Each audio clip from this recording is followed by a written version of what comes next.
My golden brother moved his pregnant girlfriend into my house while I was on vacation. My parents called me heartless for wanting them out. I evicted them and had him arrested for breaking in. Hey Reddit.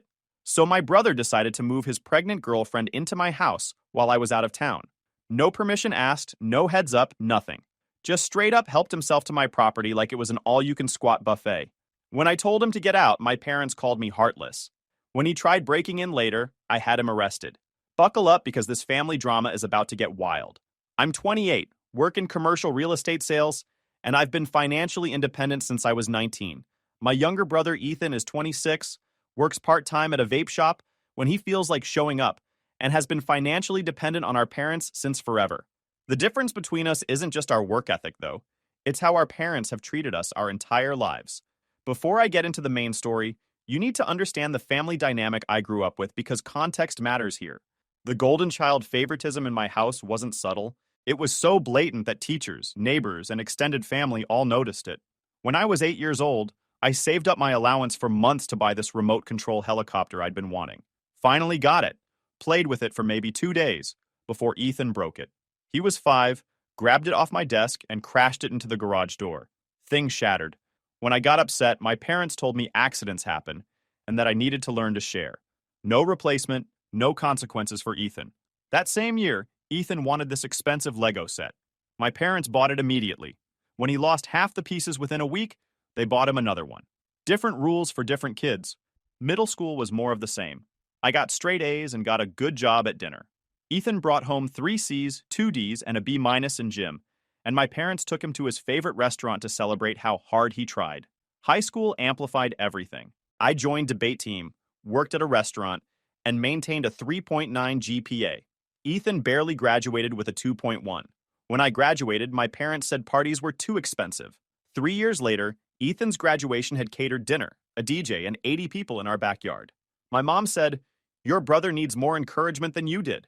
When I was 16, I wanted a car. My parents told me to save up myself because learning responsibility builds character. I worked at a restaurant washing dishes, lived off ramen, and saved every penny for 2 years. Finally bought a beat-up Honda Civic with 180,000 miles. That car burned oil and had no AC, but it was mine because I earned it. When Ethan turned 16 3 years later, he mentioned wanting a car once at dinner. 2 weeks later, my parents bought him a 3-year-old Camry with 30,000 miles. Their explanation? Your brother isn't as capable as you. He needs more support. Within 6 months, Ethan had 3 speeding tickets and a fender bender. My parents paid for everything. College was the same pattern. I went to community college, then transferred to state school, because that's what I could afford while working night shifts at a grocery store. Graduated with a business degree and $12,000 in loans. Ethan went to an expensive private college at $50,000 per year. My parents paid for everything. Tuition, apartment, credit card, spending money. Took him 6 years, changed majors 4 times, and ended up with a general studies degree. When I questioned the unfairness, my dad said, "You turned out fine on your own, so our approach worked." The favoritism was so obvious that even extended family members would comment on it. My aunt once asked my mom point blank why Ethan got so much more support than I ever did. My mom's response was that I was naturally self-sufficient and didn't need as much help. What she really meant was that I learned early on that I couldn't count on them, so I figured out how to handle things myself. The favoritism was so obvious that even extended family commented on it. My aunt asked my mom why Ethan got more support. My mom said I was naturally self-sufficient. Translation? They could neglect me guilt-free. I never asked my parents for help after turning 19. Worked full-time through college, graduated at 22, got my real estate license, and started making decent money by 25. Bought my first rental property at 26, with money I'd saved living cheap. By 27, I'd saved enough for my own house. 3 bedrooms, 2 bathrooms, nice neighborhood in Columbus, Ohio. That house represented everything I'd accomplished without their help. 20% down payment to avoid PMI, comfortable mortgage. The day I got those keys was my proudest moment. I called my parents about the house. Mom said, "That's nice, dear. Your brother got promoted to shift supervisor." His promotion was at a pizza place with a 25-cent raise. I'd made the biggest purchase of my life, and she redirected to Ethan within seconds. Ethan was living in their basement at 26. Never paid rent, never had a lease in his name, never budgeted for utilities. My parents covered everything while he worked 20 hours weekly at a vape shop. They'd complain he'd never move out while doing his laundry and handing him money. I kept my distance. Showed up for major holidays out of obligation. Otherwise lived my own life. Built my career, invested in properties, had my own friends. Created a life I was proud of separate from them. 6 months ago, Ethan started dating Jess. She was 24, worked at a salon doing nails. Met her twice, seemed nice. Then after 3 months of dating, Ethan announced she was pregnant. When Ethan announced the pregnancy at dinner, my parents were thrilled. Absolutely over the moon. My mom started crying happy tears and hugging Jess. My dad shook Ethan's hand like he'd won the Nobel Prize. They immediately started talking about becoming grandparents, asking about due dates, discussing baby names. Nobody seemed concerned that Ethan had no stable job, no savings, and still lived in their basement. But sure, let's celebrate. My mom started buying baby stuff immediately. Within 2 weeks, my parents' basement looked like a baby store exploded. She'd send photos to the family group chat constantly. Look at this adorable elephant mobile. Or isn't this bassinet precious? Meanwhile, I'm thinking about who's actually going to pay for this kid's life. My dad started planning to convert part of the basement into a nursery. Started researching childcare costs and insurance plans. They were basically preparing to raise this kid themselves because Ethan and Jess clearly weren't equipped. I stayed out of it. Not my business. I had my own life, my own career, my own responsibilities. Their chaos didn't need to become my problem, but I should have seen the warning signs. Should have realized my parents would eventually try to pull me into fixing Ethan's mess.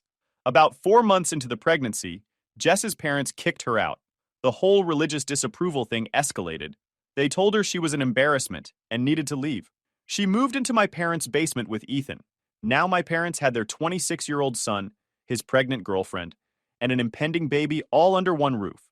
The basement was getting cramped. My mom started complaining about lack of space. I'd listen politely and think, you enabled this, so deal with it. Flash forward to 2 months ago. I had this major work trip scheduled to Seattle for 8 days.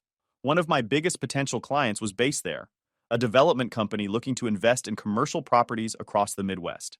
Multi-million-dollar deals. This trip had been on my calendar for 3 months, with multiple meetings scheduled, site visits planned, the whole production.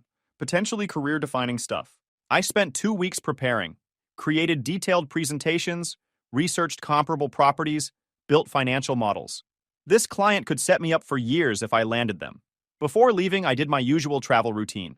Asked my neighbor Bill to grab my mail and keep an eye on things. Bill's retired, lives 3 houses down, former accountant, the kind of neighbor everyone wants.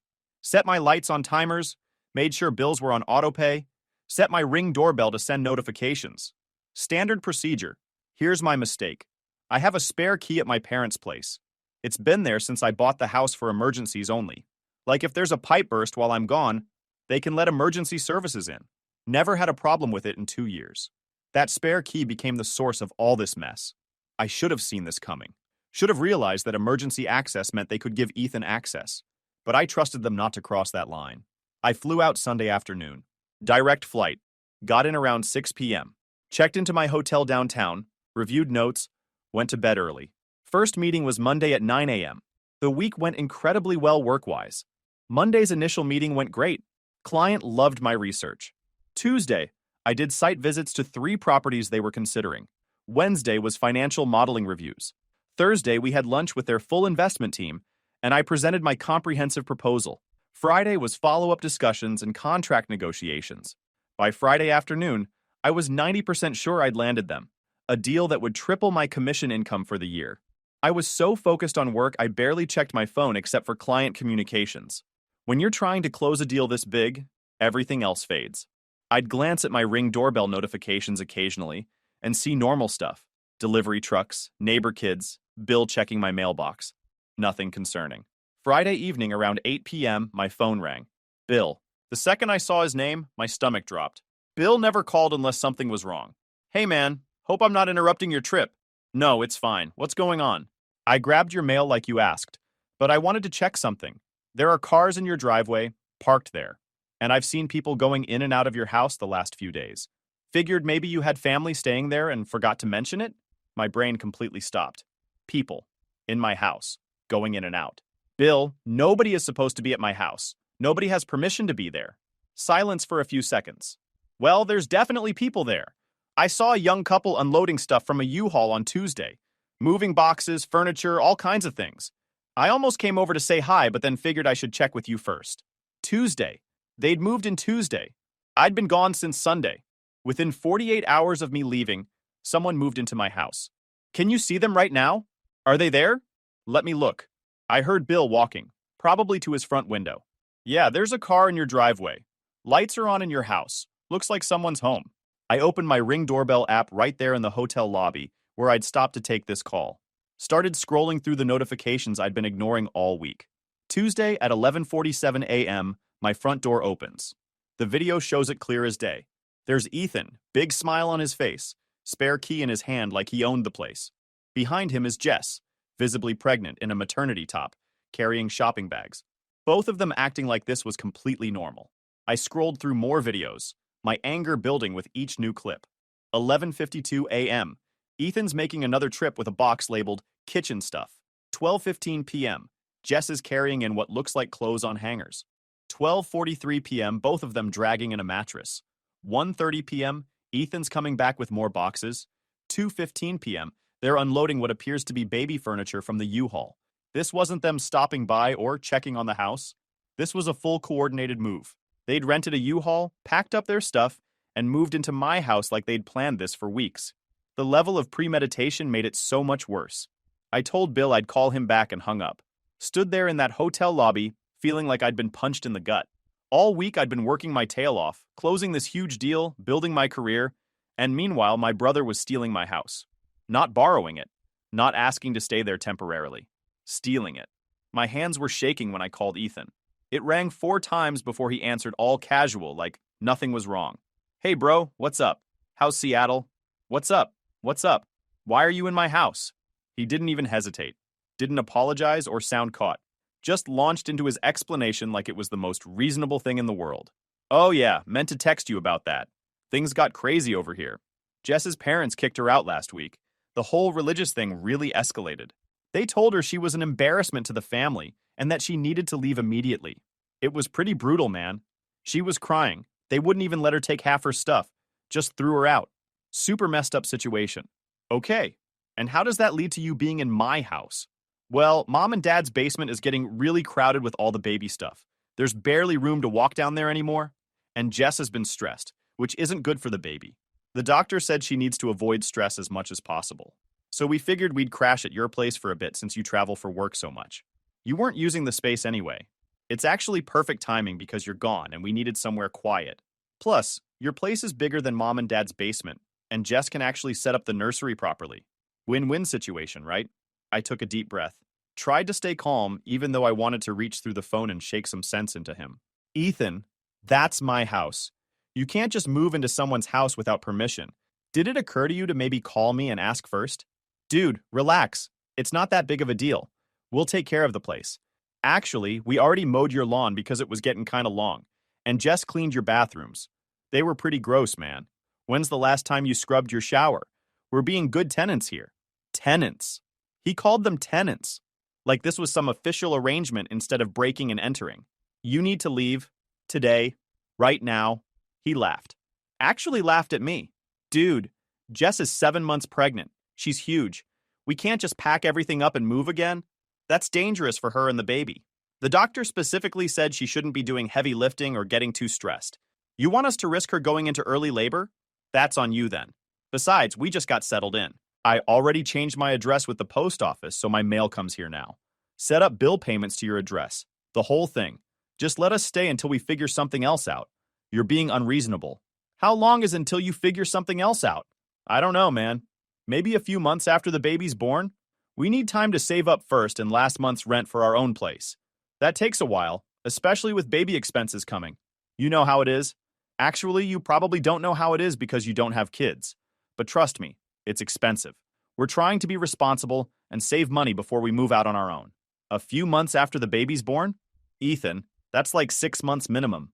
You think you can just squat in my house for 6 months? It's not squatting. We're family. And yeah, probably around 6 months. Maybe 8 to be safe. Babies are expensive and we want to have a cushion saved up. Mom said you'd understand because family helps family. That's what she always says. I felt my blood pressure rising. I want you out by tomorrow. I get home Sunday night. If you're not gone when I arrive, I'm calling the police. His tone changed then. Got defensive. Whatever, man. You need to talk to mom and dad about this. They're the ones who gave me the key and said it was fine. They said it was the Christian thing to do, helping out family in need. Take it up with them. This isn't just on me. They approved it. I don't care who approved it. It's my house, not theirs. Mine. You don't get to just... He cut me off. Look, I gotta go. Jess needs help with something. Talk to mom and dad.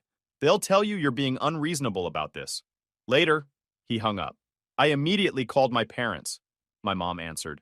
This conversation, I'll remember for the rest of my life. Hi, honey. How's Seattle? Did you give Ethan my spare key and tell him he could move into my house? Silence. Then, well, yes, but it's not what you think. Jess had nowhere to go and Ethan needed help. We figured you wouldn't mind since you have all that extra space and you're gone so much anyway. You figured I wouldn't mind? You didn't think to ask me first? Honestly, we didn't think you'd be so selfish about it. It's just temporary until they get on their feet. Jess is pregnant. What kind of person would you be to throw them out on the street? The kind of person who owns his own house and expects basic respect from his family? Mom, this is insane. You can't just give someone permission to live in a house you don't own. My dad got on the phone. Your mother's right. You're being selfish. Ethan needs support right now, and you have the means to help. That's what family does. We're very disappointed in your attitude. Disappointed in my attitude. These people gave away access to my house without asking, and they were disappointed in me. I want them out by tomorrow. I'm not negotiating this. My mom started crying. Please don't do this. Jess has been through so much already. Her family abandoned her. We're all she has. If you kick them out, they'll have nowhere to go. Can't you just let them stay until the baby comes? Then they'll figure something out. Please, we're asking you as your parents to show some compassion here. This is what Jesus would do. No, they need to leave. My dad's voice went cold. If you do this, you're showing everyone what kind of man you really are, the kind who values property over family. We thought we raised you better than that. Your brother is in a vulnerable position, and you're just going to turn your back on him? That says everything about your character. My house, my rules. They leave tomorrow, or I call the cops. They hung up on me. I sat in that hotel lobby, trying to process what had just happened. My brother had essentially stolen my house with my parents' help, and now I was the bad guy for wanting my own home back. I immediately called a locksmith company in Columbus and scheduled them for 9 a.m. Saturday morning. Explained the situation, said it was an emergency. They charged extra for weekend service, but I didn't care. Paid over the phone. Then I called Ethan back and left a voicemail since he didn't answer. Told him a locksmith would be there at 9 a.m. to change all the locks. Told him if he wasn't gone by then, anything left inside would be placed on the curb, and he could sort through it there.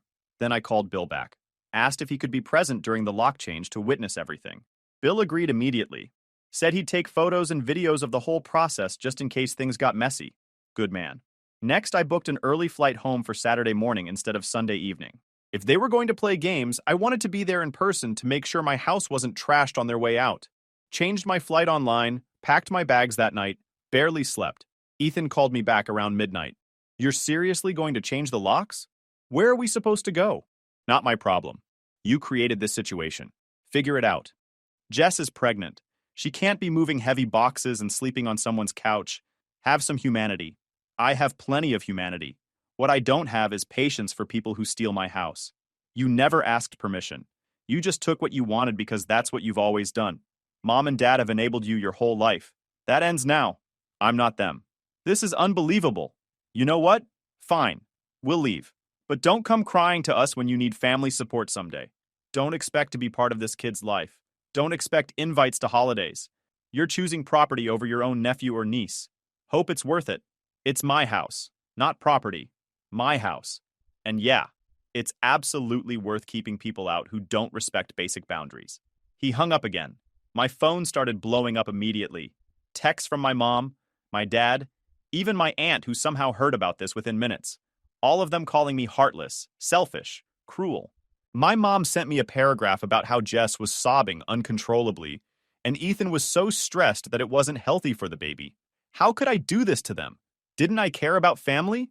What would people think of me? I ignored all of it, turned my phone on Do Not Disturb, and tried to get a few hours of sleep before my flight. I landed Saturday around noon after catching the earliest flight I could get. The flight felt like it took forever. Every minute felt like an hour. I kept checking my phone, half expecting more drama from my family. Nothing new, though. They'd said their piece. Now it was time for me to enforce my boundaries. Drove straight home from the airport. Bill was already there in his driveway, just keeping an eye out like I'd asked. When I pulled up, he walked over. "They've been loading stuff all morning," he said. "U-Haul's been parked there since about 7 a.m. Your brother's been carrying boxes out looking pretty upset about it all. The girlfriend's been crying. It's been quite a scene." I thanked Bill and walked up to my house. The U-Haul was indeed parked in my driveway. Ethan and Jess were loading boxes into it, both looking miserable. When Ethan saw me pull up, he shot me the dirtiest look I've ever seen, like pure hatred. Jess just looked sad and kept her head down. I didn't say anything, just unlocked my front door with my key and walked through my house to survey what they'd done. Needed to see the damage before they left completely. They'd fully moved into the master bedroom. Their clothes filled my closet. Their shoes all over my closet floor. Their toiletries covered my bathroom counter. Makeup, hair products, electric toothbrushes, all their personal stuff just everywhere like they owned the place. My bedroom smelled different, like someone else's perfume and deodorant. The bed had different sheets on it than the ones I'd left. They'd actually changed my sheets to their own. The second bedroom was partially set up as a nursery. Crib assembled in the corner. Changing table against the wall. Baby clothes hung up in the closet. A rocking chair by the window. They'd put up these nursery decals on the wall of little animals and clouds. Stick-on decorations that would probably leave residue when removed. They'd really committed to making this their space. The kitchen had their food everywhere. Different brands than I usually buy. Generic cereal instead of the name brand I prefer. Their milk in the fridge. Their condiments in the door. Coffee creamer I'd never buy. Snacks I've never seen before. It wasn't just that they'd added their stuff. They'd rearranged my stuff to make room for theirs. My spices were pushed to the back. My coffee mugs relocated to a different cabinet. The living room had their furniture mixed in with mine. This ugly brown couch that didn't match anything. Their TV stand with their PlayStation hooked up to my TV. Their blankets draped over my furniture. Picture frames of them sitting on my end tables. This wasn't them crashing for a few days. This was a full-scale takeover, with zero intention of leaving anytime soon. I stood in my living room, in my house that I'd worked so hard for, looking at someone else's life planted in the middle of it. The disrespect was breathtaking. They'd just moved in and made themselves at home like my years of work meant nothing. I walked through every room taking mental inventory. The bathroom had water damage around the tub from where they'd clearly overfilled it. The kitchen had a burn mark on the counter where someone had set down a hot pan. Minor damage, but still my property being damaged by people who had no right to be here. It took them about 4 hours to get everything loaded up and out. I watched from the kitchen window, making sure they didn't take anything that belonged to me. Had to stay vigilant because at this point I didn't trust them not to grab my stuff out of spite. Ethan kept shooting me looks through the window, probably hoping I'd come out and apologize or change my mind. Wasn't happening. Jess cried while loading boxes. I felt bad for her situation. She was pregnant and dealing with this mess, but not bad enough to let them stay. Being pregnant doesn't give you the right to steal someone's house. Around 4 p.m., Ethan knocked on the door one last time. I opened it, but didn't invite him in. Stood in the doorway blocking his view of my house. "We're done. Happy now? I'll be happy when you're gone and my locks are changed." "You know what? Mom was right about you. You've always been cold. Always thought you were better than everyone because you didn't need help. This just proves it. You're not family. You're just someone we happen to be related to. Don't ever contact us again. Don't ask about the baby. Don't show up at holidays. We're done with you. If respecting boundaries makes me cold, then yeah, I'm cold. Don't ever take my stuff without asking again. And I mean never. Next time there will be no warning, just police." They left. I waited until they were completely out of my driveway and down the street before I let myself relax even a little bit. Then I did a full walkthrough of my house again, this time really looking at everything.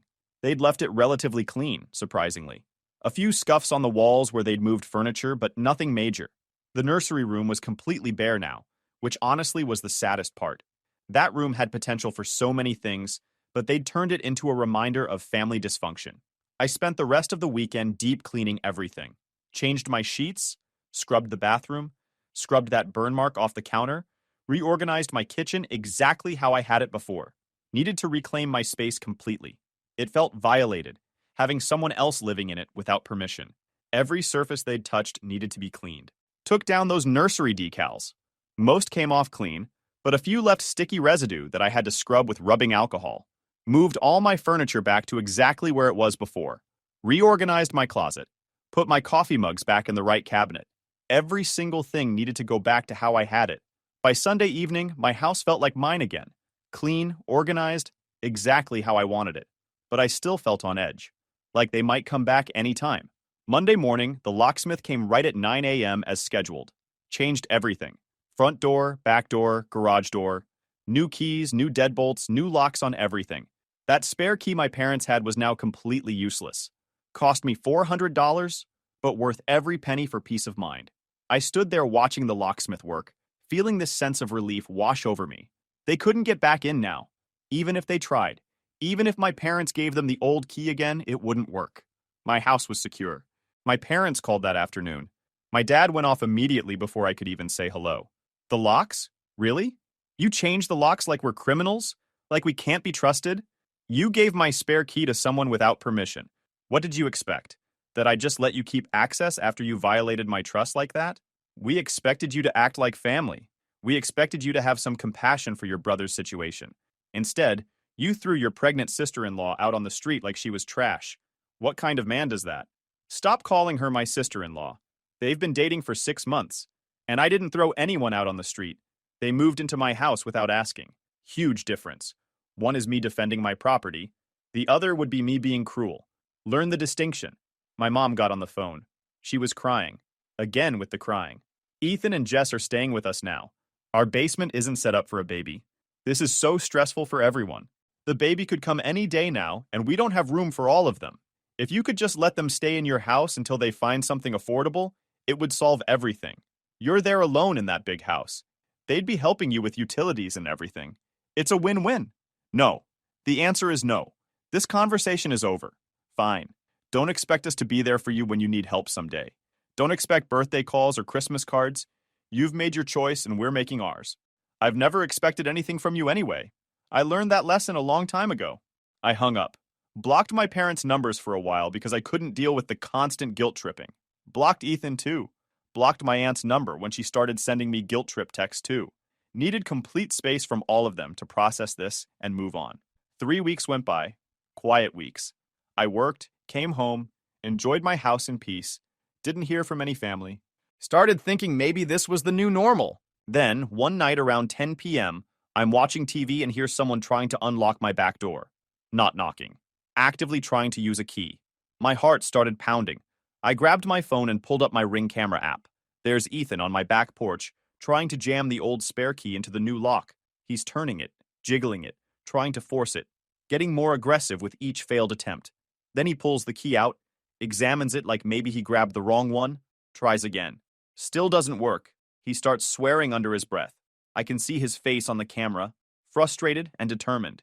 Then he tries the windows, starts at the window closest to the door, pulls on it, locked, moves to the next one, locked, goes down the line checking every single window on the back of my house. At one point, he tries to pry one open with his hands.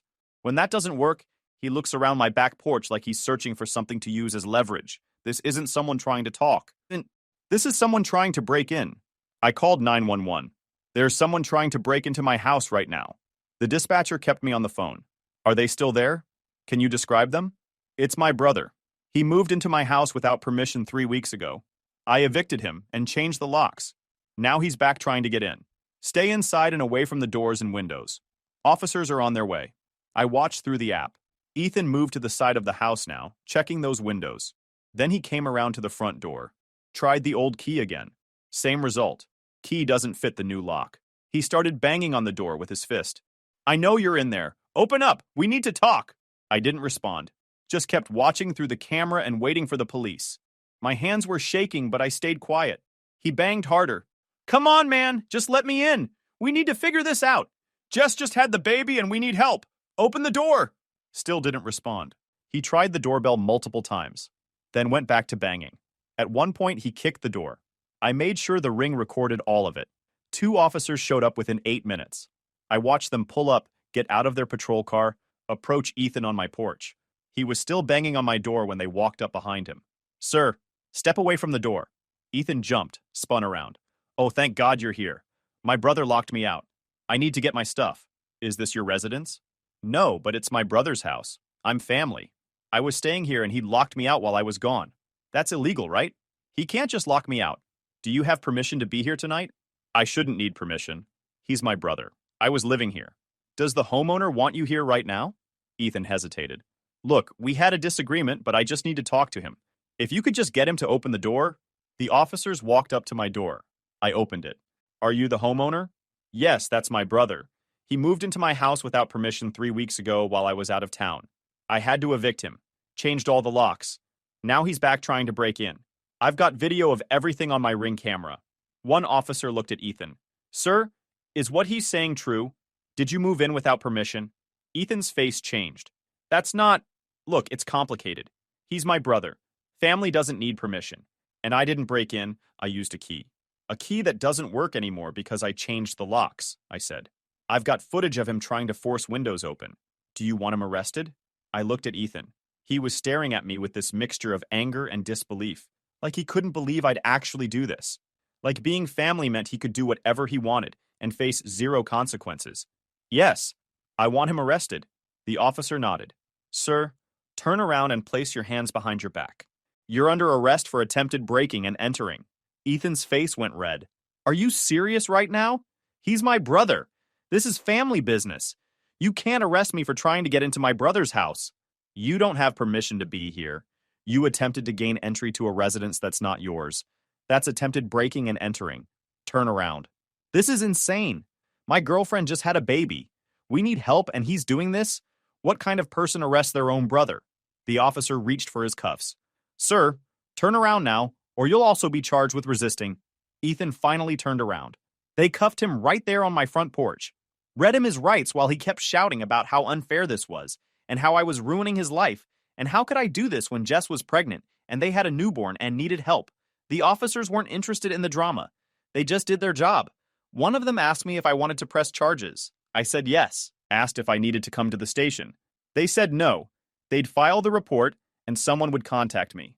As they walked Ethan to the patrol car, he turned back to me. You're dead to me. You hear me? Dead. Don't ever contact me again. Don't try to meet my daughter. Don't show up at holidays. You're not family anymore. You're nothing.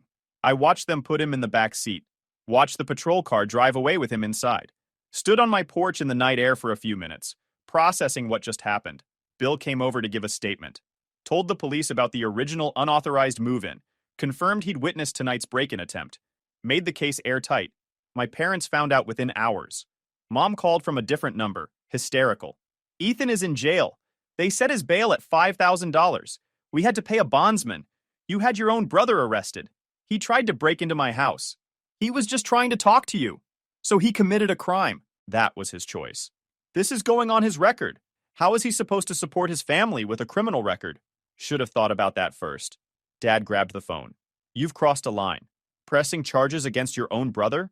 We raised you better than this. No. You raised Ethan to believe rules don't apply to him.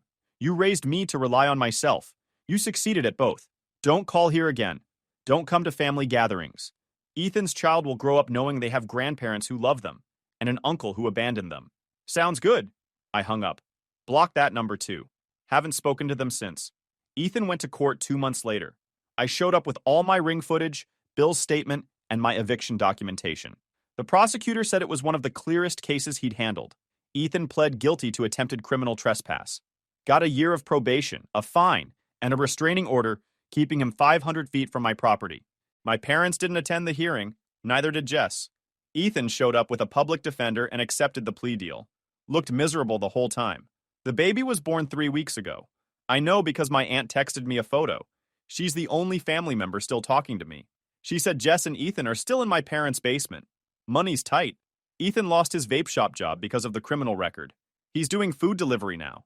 Jess is on maternity leave from the salon, but might not go back because childcare costs more than she makes. Guys, we are so close to hit 100,000 subscribers on this channel. If you are not subscribed to the channel, please consider subscribing. It really helps hit that 100,000 mark. Thanks for making this dream come true.